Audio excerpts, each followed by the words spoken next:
Andy, lovely to catch up with you again. I'm going to start off with, a big question. I want your take on the state of SEO right now. Craig, it's always wonderful to catch up with you. So thank you for the invite to Post and Profit. It sounds a great podcast. Yeah, I mean, the SEO industry is in complete mess. I mean, that's the best way to describe it. You know, and you've got multiple strands to the SEO industry. You've got the publisher strand, which has been completely destroyed. You know, most publishers been just completely gone, and they were a large part of the SEO industry because these were all the people trying to get financial independence through. You know, there were bloggers, there was, you know, in all different niches. You know, I had a blog and stuff, and there were people who did big sites like gaming and things like that, and people who actually did multiple sites, you know, for AdSense. They're actually been ridiculously impacted. So that's like gone. That industry, I think, is pretty much sank. And it's not that can't be recovered, but there's a very different view of how that should be done in the future. And goes back to the past a little bit. And then you've got the SEO industry, which is alive and well, which is the brand industry, which is very much still going. The big brands are hiring staff and things, but the in-house budgets have been reduced. There's no doubt about that. The money's being pushed towards performance. Everyone knows that. Brand marketing, you know, and SEO kind of falls into that sort of world. It's been reduced. Those budgets have gone smaller and smaller and smaller. And you know, everyone's overspent on paid. I mean, when the data comes out of the next 12 months about how much overspent has been gone on paid search, Google profits are going to be through the roof, I imagine. And but most businesses' profits are going to be very reduced massively. And you know, some probably really struggling because of that overspend on customer acquisition. And you know, and you've got the agency side of SEO where everybody's in the middle trying to do that work, and you know, that's been impacted badly by the budgets all around. So yeah, there's a bit of a problem there. Yeah. We're definitely noticing more agencies come to us to use our writers because they just don't want to run the risk of hiring a full-time member of staff. I think a lot of agencies are leaning up right now. So it'll be interesting to see how 2025 plays out. It really is a shame for all the sites that got destroyed this year. And for me, it's just highlighted how we need to think about search across multiple platforms, not just relying on Google's traffic. And I'm curious how, GBH, and how do you look at content strategy to be a bit more secure and not just reliant on SEO? Yeah, it's strange, really, that you know, we do marketing. I mean, essentially, how should I describe this in the nicest possible way? Is that I have my own strategies that I use anyway, and I'm out there building my personal brand, and that plays into benefits to the agency. And you know, but we are doing marketing. All of us are doing that top of funnel marketing stuff, which is where the biggest growth is. We know we're doing that, and you know, we're not doing so much what you would call traditional SEO content. And there's good reason for that. I'm afraid that I just don't believe that that's where revenue exists for most brands, is the old funnel and of you know, let's get loads of traffic and somehow convert that into an email subscriber, call a marketing qualified lead, and then nurture them over 12 months to 2 years to bring in revenue. That's a really slow way of generating revenue. If you think where all the money shifted, it's gone into performance because people want customers now. They need to acquire customers quickly. We're in an economy which isn't great globally. It will grow next year globally. There's no doubt about that. There is going to be, but it's going to be marginal growth. And so, you know, I believe the growth in the SEO industry will be huge next year because of the customer acquisition cost increasing massively from paid search. So I think that's what will happen. People will wake up and say, we spent way too much on paid search. We need to go and acquire customers another way, and SEO will be there.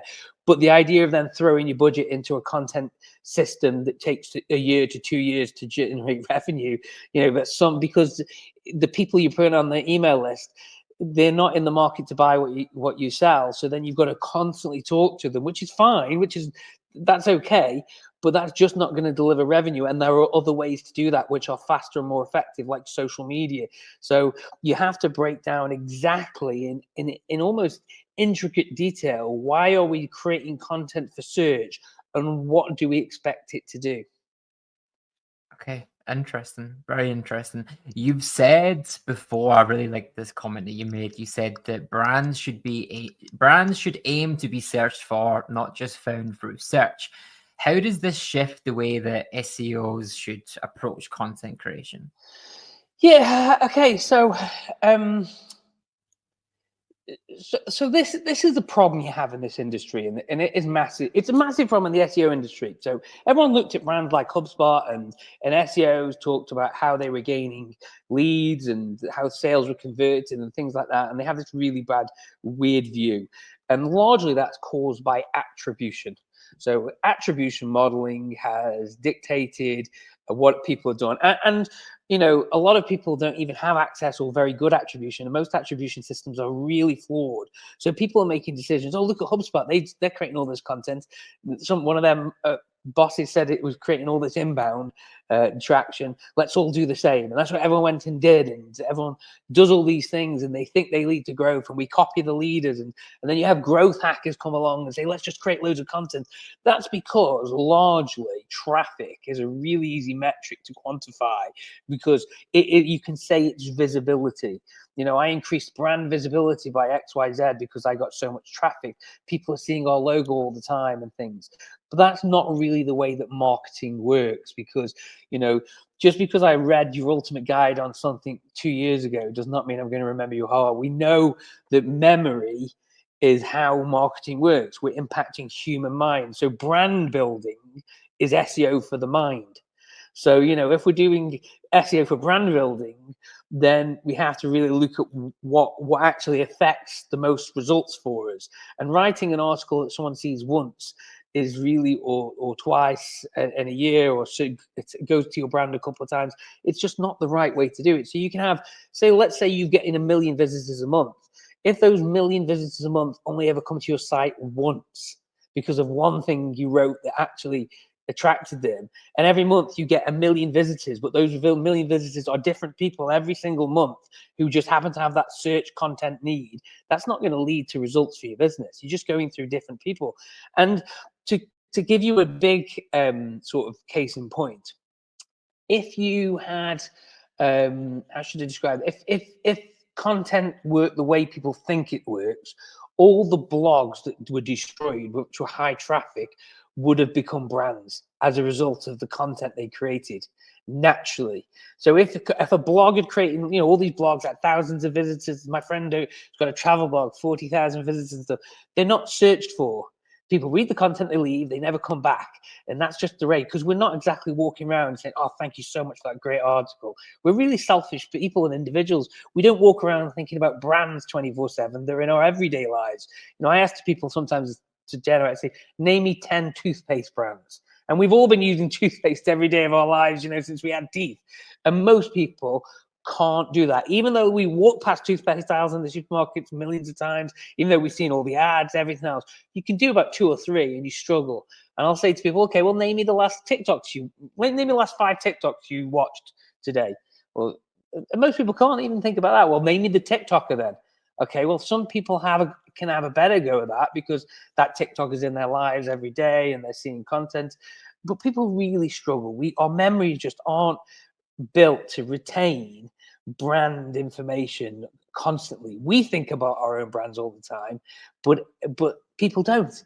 So, you know, it's how should I describe it? It's we need to start thinking more appropriately on what content exactly is and does, rather than just following this blind path of content for SEO. Let's get a traffic metric and get huge traffic going, because it doesn't lead to the results that people think it does. Okay, so let's take your friend's travel site. So you said that he's obviously been crushed this year. It's What grown, mistake actually has grown, he? which is weirdly, yeah, one of the few that you see that it has. Well done. Okay, well, let's use someone else then. So another travel site whose traffic's plummeted this year. You know the ones I'm talking about, the standard affiliate sites that rank for, you know, best places to stay in X. What mistakes did they make, and how should they have adopted? So if they were going to go back to the drawing board today and said, okay, I'm going to adopt a brand SEO driven brand strategy, what should they do? Like, what sort of framework should they apply? Okay, so I mean, the thing is, you have to start thinking about how to be searched for. So if we take this back, I mean, I think the course is on SEMrush Academy. So years ago, Brian Dean published a course. Brian Dean of Backlinko fame. Probably one of the smartest marketers out there when it comes to SEO and content. And he created a brand, and he's created multiple brands, but he created the Backlinko brand. And from that, he had a interesting course. I think it was called How to Grow Your Blog Fast, I think it was. And it was a premium course, and it was really good. And you went on the course, went you through a process to grow your blog fast. But it wasn't really about SEO straight away, because it was a combination of doing these things called power pages. So if you look at how Brian Dean grew his blog, Backlinko, if you go all the way back to the history of Backlinko, it was the 200 ranking factors post that was absolutely blew everybody away. No one had written down the 200 ranking factors, and that's what Brian called a ridiculously long list post, an RLL post. And and you go and look at that, and it was so big, it was so massive that anyone who saw it would be absolutely blown away. And he did that, he marketed it, and suddenly got tons of backlinks. And then I think the second post one of the second posts that he made was the skyscraper post. And that generated that skyscraper post is responsible for more SEO tactics than probably any single post in the history of SEO from any agency or website or anything like that, because everyone took it and ran with it probably in the wrong way. So what Brian was showing you was that actually to get known for your content and get done that, he wasn't targeting necessarily an idea of, you have to rank. No one was Googling the skyscraper approach when he came out with it, but he came out with something, a model that everyone sort of grabbed, and he marketed it the old fashioned way. He sent emails to people, hey, look, I've wrote this piece of content and we've done that. And I actually did a service around this for years and years ago, and you create really good content and you go and market it. Now, nobody's doing that anymore. Everyone's kind of dialing in superficial content. That superficial content is just, it's just the most random, boring stuff. I was reading a SaaS, I was doing some research the other day, I ended up on a SaaS site, and they'd wrote an article that was generating traffic. One of thousands of articles they'd written, something to do with how to build team building. And, and I would have been asleep reading that. There was no effort, there was no interest, there was no passion, there was no expertise. It was probably paid a very small payment to somebody. And, we've gone out of practice of creating things that we're really, really proud of and that can do really good work. And you can promote. I used to have a saying, never send an outreach email about your content unless you are absolutely proud to send it. And that would genuinely be one of the best emails that person had received that day, because they were like, wow, this content is unique, it's different, it's brilliant. And how much content out there is like that these days, and we don't do that. And yet that's content marketing. We do a lot of average content, and we're throwing out content that's just collects people's eyeballs for a few seconds and then clicks off. Attention spans are not lower, but we're more distracted, and then some of the platforms are designed to make you more distracted as well. So it's hard, but I think from a content marketing point of view, I think the idea that we can create great content still is out there. It doesn't need to be fueled by SEO, and that content can lead to fame. And it's a little bit what digital PR does, but on a more manufactured basis, for brand mentions and links. But if you were a blogger now, I don't suggest going down, this SEO route of trying to rank for, the best places to visit in Prague or anything like that. I suggest go and create some content that you can send out there that people think is absolutely brilliant. You might only get 30 people read it, but those 30 people might be so impressed they'd be really interested in your next piece of content. And this is this obsession about traffic. We got in this myth where certain SEOs were selling this thing, become an SEO travel blogger, become this type of person, have 52 niche sites. You don't have to work for your living. You can just, do this and run this content empire and you'll be fine. And that's a career and things like that.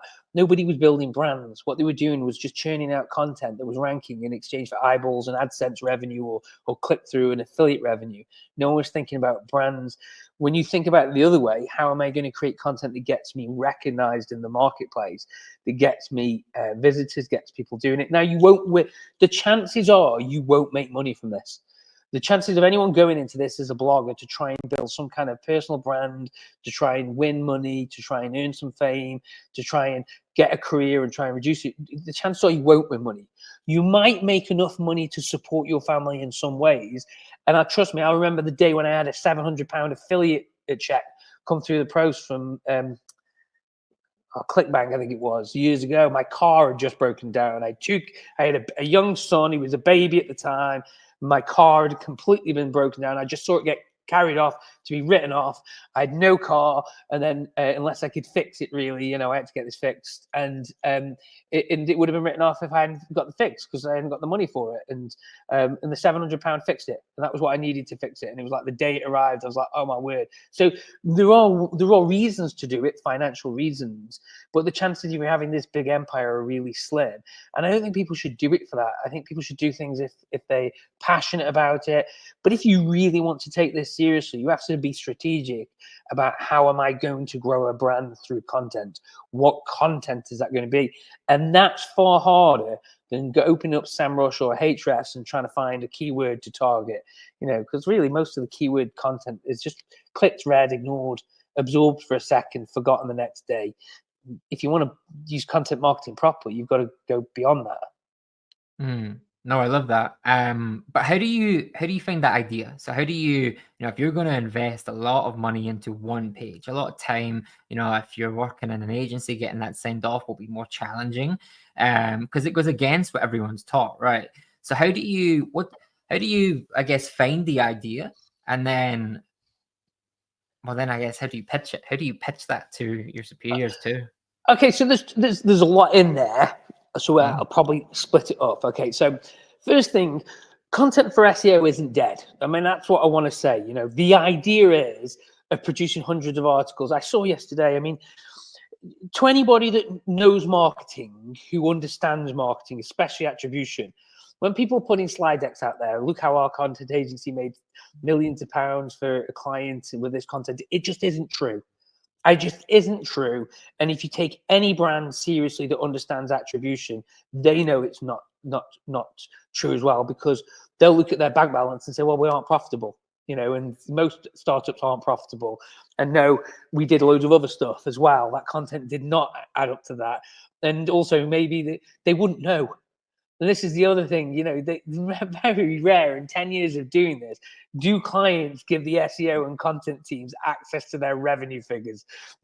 Yes, you can see the conversion rates in the GA4 and things like that, but they're not giving you the honest, there's a lot going into that. They're not just sitting there mostly just waiting for you. And if a brand is just sitting there relying on an SEO agency to do its marketing for you, it's probably going to fail anyway, because marketing is more than just SEO. There's a lot more to it. So it's not that SEO content is dead. It's just that there's a lot of rubbish out there around SEO content. If you're creating content for SEO targeting keywords, you have to be looking at the keywords and content that your buyers are searching for around the problem you solve. Because if they're searching around the problem, that SEO content can lead to financial gains, because people are in the market for what you do. You can talk about that. And that's the same with all content marketing. You don't need SEO for that. And sometimes SEO is the worst way to talk about the problem you solve, because the problem you solve might be unique or it might be nuanced and people aren't aware.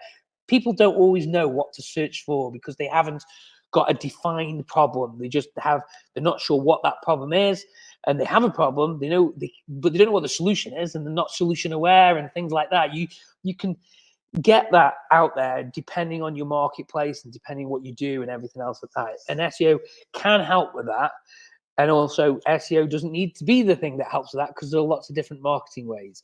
So, but when it comes to the actual content for SEO, we're entering a very different period of time now where Google uses natural language processing. It has done for a while. It can download every single sentence of your content. It parses it. It breaks it up. It removes the fluff. It's looking for really high information gain content. And that's very challenging to do for a writer. because writers don't know the subject that well. Generally speaking, the amount of research time a writer has is very, very limited, which is why all the content tools out there just pick up what was already done there and everyone just bodged it all together. So to know a subject in depth enough is actually really challenging. And it requires a lot of effort. It requires a human to use AI as well as themselves. You know, you can't just do it. And then what you end up with is really great quality content for search that actually buyers love and will impact probably your likelihood of making sales in the future. But that's far harder than people think to do. And at the moment in time, there probably isn't the budgets in SEO to do the job worth doing, because we've become addicted to cheap content, and now even more so addicted to AI content, because everything's free, you know, with AI push button. So if a brand really seriously wants to think about SEO and using it, and they need to look at the revenue and the potential revenue and things like that, then yeah, but they have to take it seriously. And right now, as an industry, we do a terrible job of that. And you know, when it comes to the actual other side of things, how do you get sign off for stuff? You have to accept there's a big failure rate in content marketing. There's a massive failure rate. You can go and do, I did, for an example, so I wrote a post, I think it was 117 LinkedIn tips ages ago. And I was going to do it years and years ago. And it took me, I'd say 40 hours to do it. Then I had to build it and design it, put all it into a page using a page designer, and it flopped. I did outreach email, got a few links out of it, but it flopped. No way did I get ROI from that, because it needed a lot more promotion. It needed tons more promotion. And feedback was, it was too long. It was like, oh yeah, it's too long. I just don't have the time to read that. Yeah, it's big. And I got it wrong. I got the strategy wrong. It was my time and effort. But then I wrote a post once that took me 2 hours to do, if not an hour, and it generated 24 grand of work, you know, and in fact probably generated over 100,000 in total. It was 24 in 1 year, and then it just kept on generating work after that. So, you know, as content marketers and SEOs, we have to think far more tactically and strategically than what's going on, because at the moment there's a little bit of a bro culture out there. Let's throw as much content out as we can, rather than let's create content that actually generates meaningful business results. And also, what's the potential failure rate of this content? Because we don't want that either. Okay, so let's talk about, you said that, you know, brands don't have the budget in SEO to create content the way you're describing. I would agree with that. I think everyone is trying to get it cheaper and cheaper and cheaper.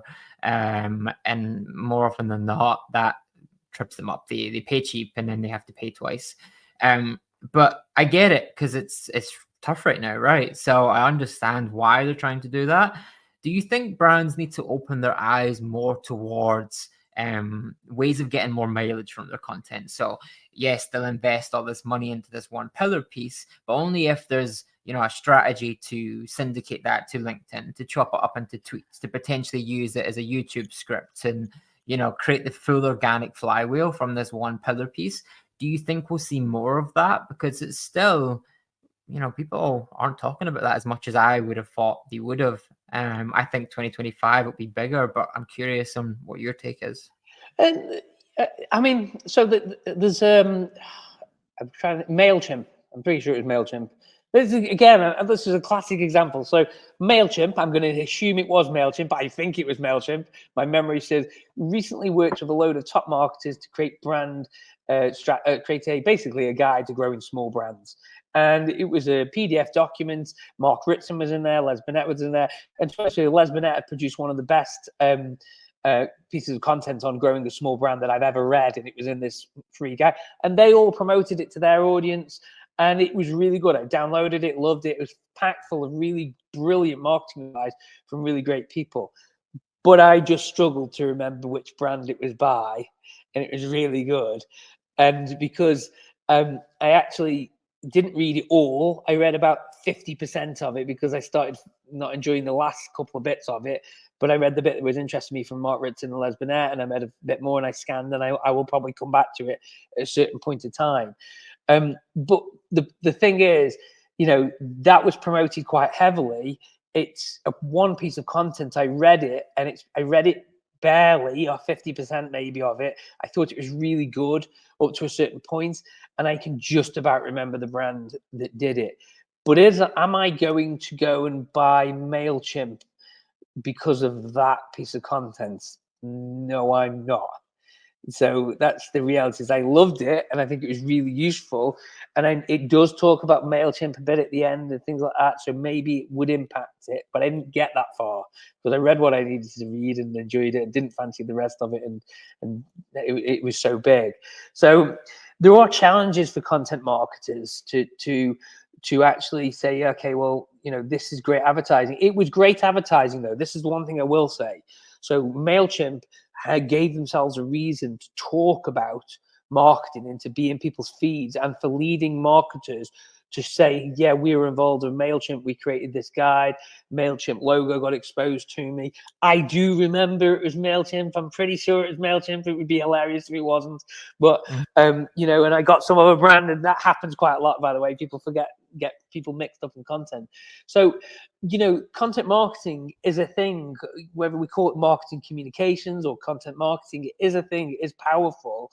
And, it's quite cheap in comparison. And this is the other thing people got to figure out is that, there might be quite a big failure rate. That might not lead to me buying MailChimp, but it's made me aware of MailChimp. And to be honest with you, I'm having problems with Aweber. I'm not too impressed with Aweber at the moment. So, I might be in the market for a new product in the future, at which point MailChimp might get a look in, because I read that, perhaps. I don't know. It's a complicated business, is advertising and marketing, because everyone's affected differently. But you have to accept a failure rate, and you have to accept that I don't think you lose particularly when you create something of value that other people promote, and it gets your brand out there and features the problems that you solve and talks about it and reaches your ICP. I think the closer you are to the problem you solve, the more likely you are. So if those guys had produced something to do with that was completely based on email marketing, then that would be of far bigger interest and more likelihood to probably convince somebody to say, take action on that. But it was a big, broad piece. So, I think content marketing's got to be far more strategic. I think getting the buy-in is challenging right now because the budgets have been reduced. And I think also there isn't enough leadership about this. It's really messy out there around how to do things. We're a strange industry, the SEO industry is. We've got people who talk about brand, and it's the most goofy words about brand, and it's like, I'll see people talk. SEOs are now talking more about brand than ever, and it's almost amateur hour, because, like I'm saying, guys, the TV industry has been around for a long, long time. Millions, if not billions, is spent on brand marketing globally. They've been on this for a while. There's a lot of books, there's a lot of data, there's a lot of studies out there. You can't enter this conversation about brand as if you just, you're a small-time marketer.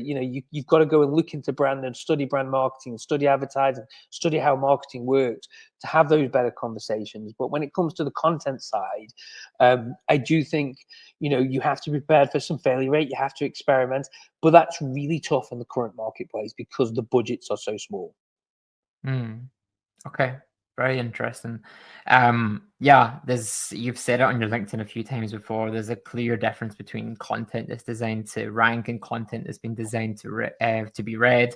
I think, it's hard for people to shift to this mindset too, because it does work to some degree. Like you can go and create 100 blogs. A few of them will bring in results. More often than not, people just don't know which ones it is. So that's why they just keep doing that, right? With your approach here, you mentioned information gain and how it's hard for a writer to produce content with good information gain. Can you first, before I go on to this next question, can you first explain what information gain is? Because you've put on LinkedIn before that people misunderstand this concept. Okay, so it's quite a good one. How much time have we got left, Craig? Because I know you're on 20 minutes, 25 minutes. Okay, that's fine. So, so a couple of interesting things. So information gain, every SEO is going bonkers about the keyword information gain. It's because of a patent. It's to do with entropy and machine learning, basically. the object is that people want to shove newer information that wasn't in their content before. Like, okay, and this is a kind of a weird thing to say, because I say to people, why do you want to shove new information into the page?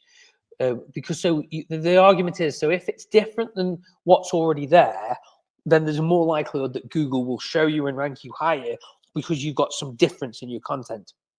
And that's information gain, being different than what's out there. But people don't really want different. That doesn't really, yes, it might be on a Google patent and things like that. And there's a degree with that, with content and publishing and things. But people just want the information.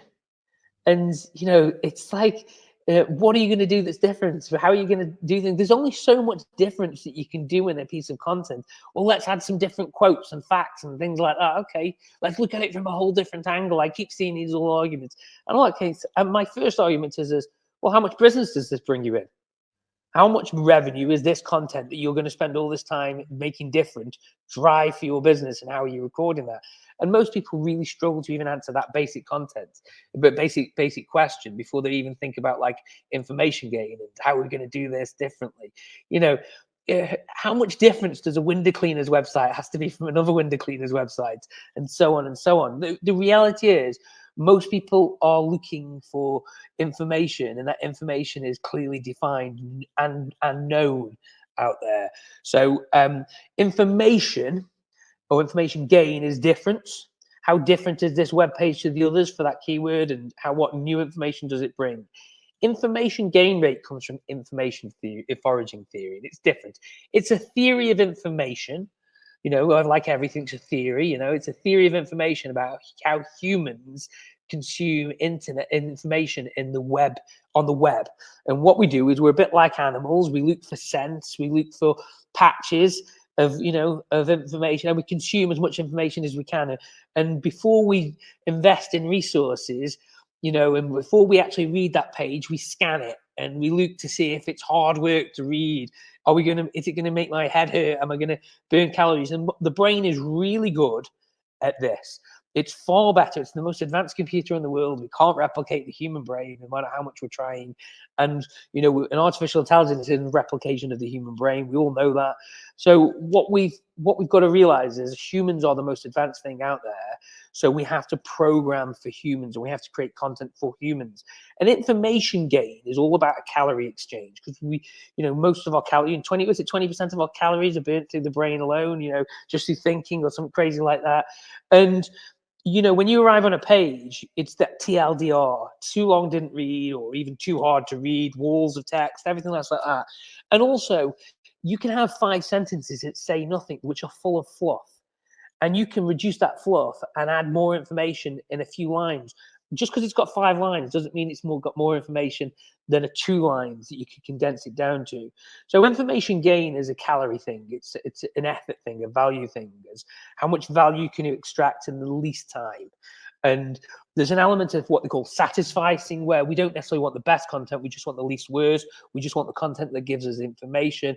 And we don't, we'll all click the back button. But if you think how Google was designed, quality rater guidelines, things like that, people have been making these decisions about website and content for a very, very long time, and they just did it in a very short period of time.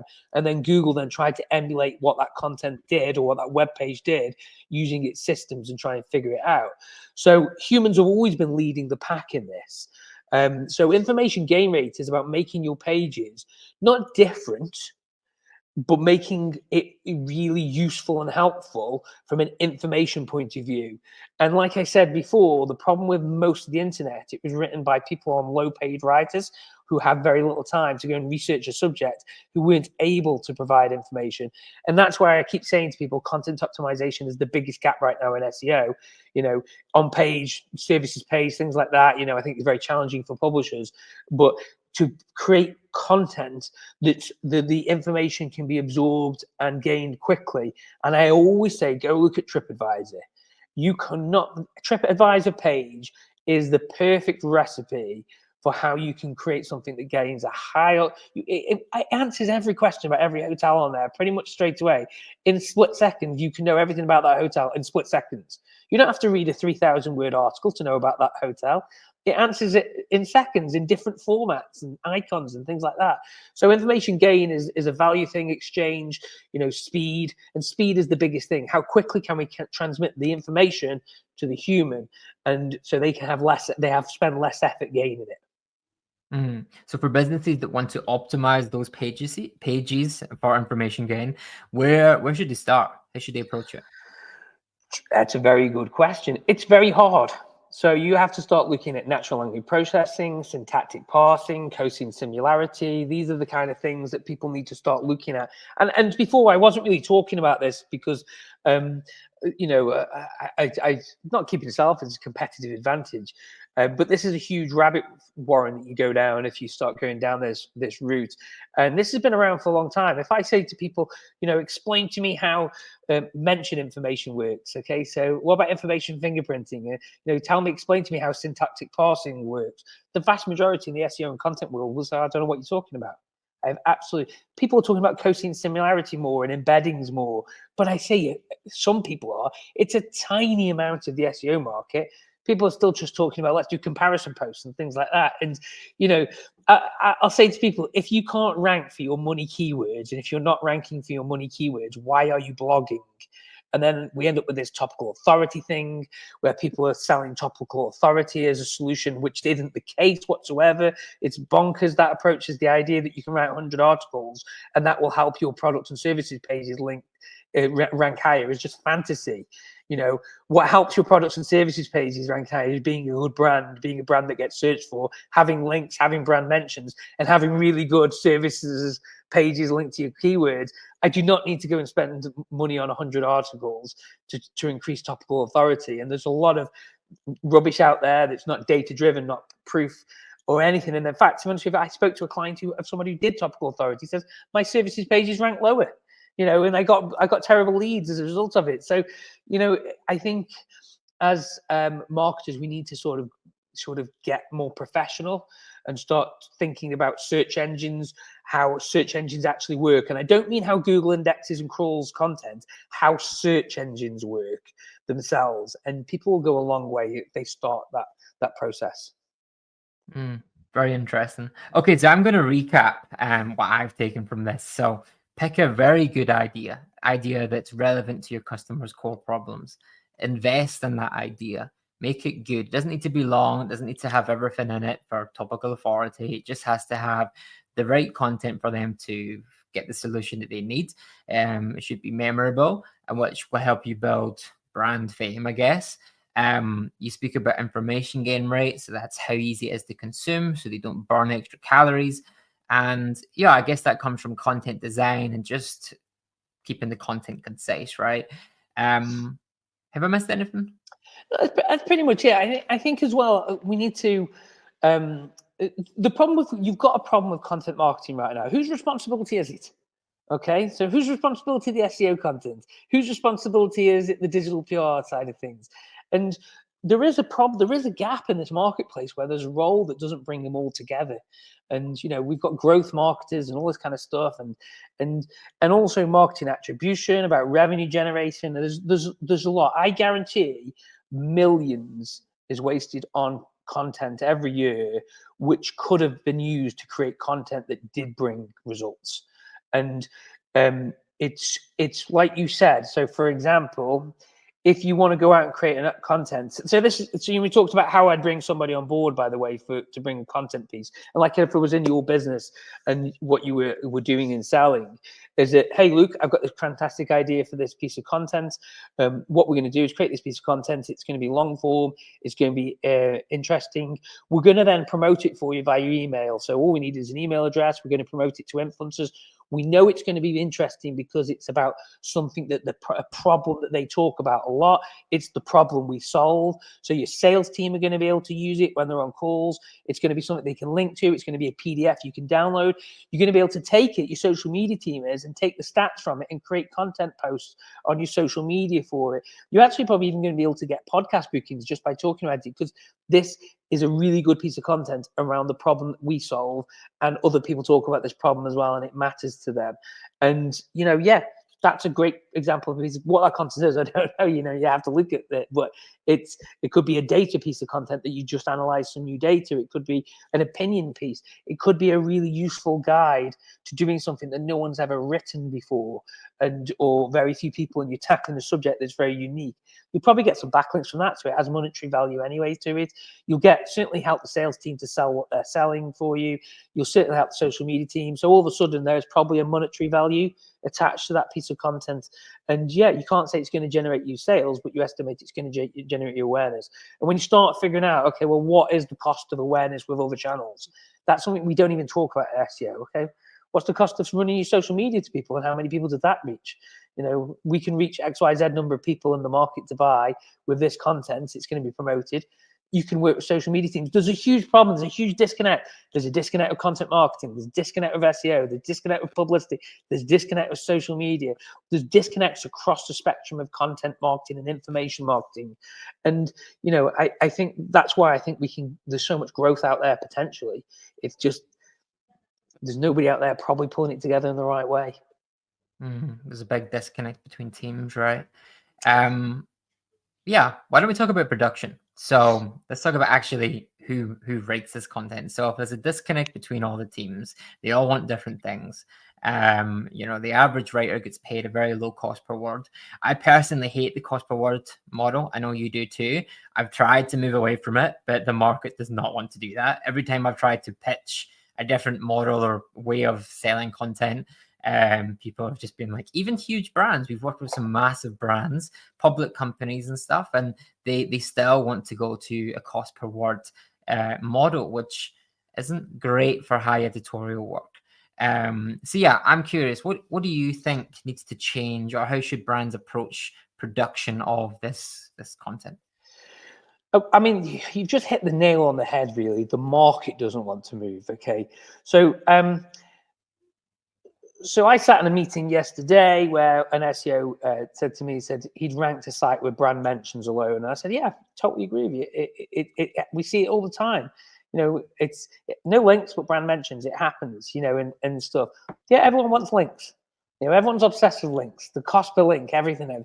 The market's got this really antiquated view of things, but largely because there isn't a great deal of thought leadership on this. I mean, we're doing this now. This will be seen by some people, not thousands of people, not thousands of CMOs or anything like that. It's not at conferences do we challenge these things. And if we do, only a few hundred people, a few thousand people see that, then they forget about it the next day. And it's very hard for people to go do things. The worst thing you can do is measure by word count or cost per word. It's the absolute worst thing. You are incentivizing the writer to actually do the very thing you don't want. So you actually want less words, more information. You're actually incentivizing them to reach a certain word count, but with no issue about the information that's in there. So what you'll end up with is, if you do 2,000 words as a standard, as a guide to the depth of the content, that's what we used to use word count for, you charge by the word. Well, some of those words we know, because natural language processing works differently, we know that some of those words will be of value and some of them will be fluff and filler, like stop words. So it makes no sense for the market to incentivize by word counts. And that's what they're doing by cost per word, because it's in the interests of the writer to do the least research, because they can maximize their time by moving on to the next project and the next project and the next project. If you can do 10 articles a day instead, each, say you do 10,000 words a day or something like that with a team. If you do 10,000 words a day, it's just 10,000 words a day. It's the same unit, same unit value. So you're not in any incentive to do less words. You've got just reached that 2,000 words, job done, writer puts it off. So that's a real big problem we've got in terms of, why are we doing 2,000 words, and why is it charged by the word count? Why would they charge by the word count when we know word count doesn't matter? And yeah, it's the market. The market is the problem, and you have to change the market. But for production wise, unless you change the market, then the client doesn't get what they really want, and they don't get what they really want. They get the results that they really want, And it's a massive issue when we're talking about a multi-billion-pound industry with content, and that everyone's not really stopping and pausing. And a little bit that is, I believe, That's because of the, how should I describe it? The dynamic of digital. So if this was ad copy in the Times or somewhere else, when the old school Mad Men era, or even not even that far ago, you know, every word had to count. And if every word had to count then, why doesn't it count now? Because words are cheap. So, you know, that's the difference. If you were charging, an ad agency would charge you a fortune. Yes, you'd have to pay for the placement, but you'd be charged for the copy as well, because somebody had to spend significant amount of time getting it right and using word. And everyone agreed, everyone was happy with that, because the cost of getting it wrong was so high. But when the cost of getting digital content is wrong is virtually nil, you just don't get the results. It's not that you're spending much on it. So what you've done is a market has gone down to a race to the bottom and just, oh, just give me 2,000 words. And that's all I need, because that's all I want to do is tick a box. And when you dig into this, Craig, you've got so many problems. There's so many problems with the industry, with the marketplace. And it does need talking about. It needs talking about. It needs to be unpacked. It needs more people like you doing podcasts about it and asking those questions. But almost it needs to be a bit like, you know, people charging by word count is the most silly thing going, and we need to promote that idea. It's just ridiculous. I don't think people realize that the research time is divided by, you know, the amount of words they do. So they're wanting like to pay, you know, a very low cost per word and get less words as well. So what that really means is you're not getting as much research time. We've tried to combat this by having I call it the content system. So it's a multi-layered process. So the writer goes out and, you know, they're given very strict guidelines on how they should approach it, and they do that. But with the professional oversight that my management team bring to the table, it will naturally cut the fluff out the articles anyway. So I always say that we could take a bad writer and the output would still be great, but that's because every piece goes to an editor and a proofer and an SEO success manager. So you're getting 4 sets of eyes with a different experience between them all, but it's multiple parties to make this one piece great. And I know you've said on LinkedIn as well, people would just get so much further if they just read the blog out loud. Most writers don't do that, but you're forced to do that when you know you have 3 other people that's going to look at your article and it's going to be sent back to you. So that professional oversight's really helped us. I think a lot of brands are going out there finding a freelancer on Upwork, paying them a low cost per word, and then they get dribble back and they don't have the time to read it. So then they don't really realize what they're putting on their site, and then they enter so many problems, right? It brings in, a world of pain for someone down the line who's going to end up fixing it anyway. When it could have just been solved if they moved away to a different payment model. Anyway, I'm venting now. This is meant to be me interviewing you. It frustrates the life out of me. It really does annoy me. But it's the market. One other thing that annoys me is AI content. I use AI every single day. I'm finding more and more uses for it. I still don't use it to mass produce content like many other SEOs. So we have maybe 5-6 minutes left. I would love your take on AI and how much value is there in a great human writer? Okay. So without me dumping on the entire SEO market and becoming hated by everybody, not that I care that much about that, to be fair. Okay, there's a lot of people selling things, an agenda that makes them rich. Okay, so if you're going to sell AI content and you own an AI content tool, it makes sense that you tell everybody how easy it is to push out hundreds of words of content and mass produce content. Do we really think that 100 articles is going to make all the difference to our revenue if it can be pushed out at a button with ease? It just isn't. And, you know, so it's like, I always laugh at people and say, all right, and you tell me the last article that you read that changed your purchase decision behavior. And no, I was like, oh, people struggle. It just doesn't work like that. And, you know, I didn't buy anything recently because I read an article about stuff. It's just not the way. We become better informed. There's this thing called the information environment. We exist in this information environment all the time. We're always seeking to be better informed about all ranges of subjects. That's why we watch the news, as much as bad as it is. You know, we go online to see this. And then you have the task environment. So the task environment is where you have a problem and you have to go and solve it. And that becomes very different because that content can influence your purchase decision. And the idea that those 100 push button AI articles influence somebody who's got to actually get a result done into buying your products or services is bonkers. So, if people want to publish 100 AI articles, well done. You're just making the internet just a gutter trash of AI rubbish that's not really working. Now, I love AI. I think AI can be used to streamline loads of content. It can be used to create content. It actually can be used when you train it properly to make somebody's sentences better, to make content more active, make loads of things that as humans we're not great and we need a second pair of eyes. It's like having a personal assistant. It's brilliant.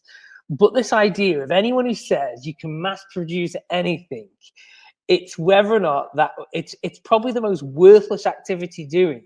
So why bother doing it in the first place? I know it's what people are selling as SEO contracts to say, look, boss, we gained 100,000 extra visitors this month with our glossaries and things. But look, somehow someone read our glossary before converting. But there's a lot of like fantasy out there. So if it's easy to do, it probably doesn't, in terms of if it's easy and it didn't require your expertise or anything like that, then it probably isn't worth doing, or it probably won't lead to anything else. But there's a lot of people selling that. I agree. I completely agree. I don't see the point in these glossary pages. But hey ho. And then the human writer. You see much value in a good human writer?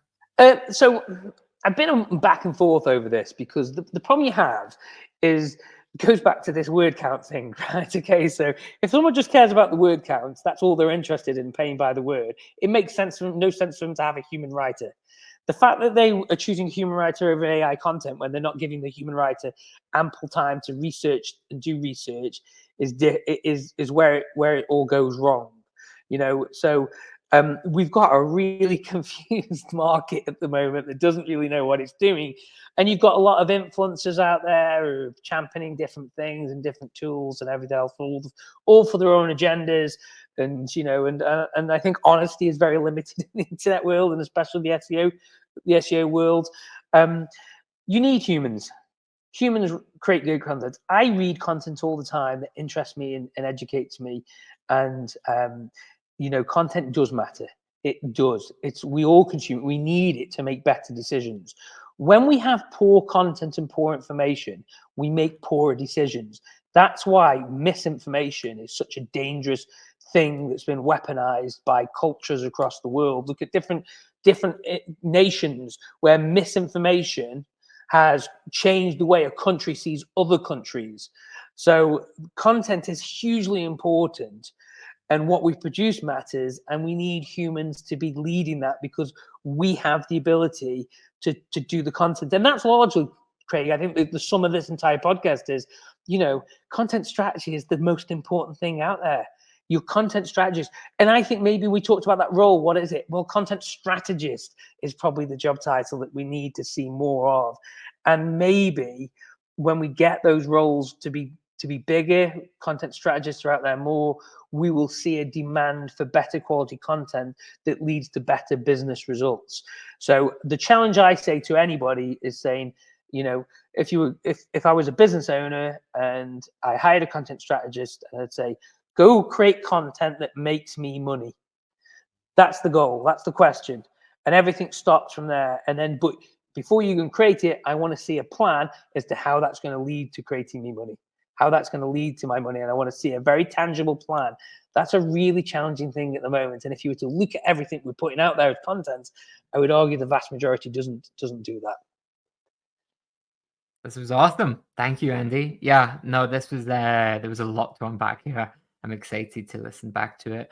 Thank you very much for coming on the show. And yeah, I'm excited to post it live. I'm sure the audience will love it. Hopefully so. It's a bit ranty, but I think I think if people just need to stop and pause and say, look, what are we doing this for? And I think you'll get a lot better results and you'll get better revenue if you do that. Yeah, no, it's good. It definitely gives us a lot to think about. So that's always good. Cool. No problem. Lovely to see you again, Craig, and best of luck in the future with everything. Thanks, Andy.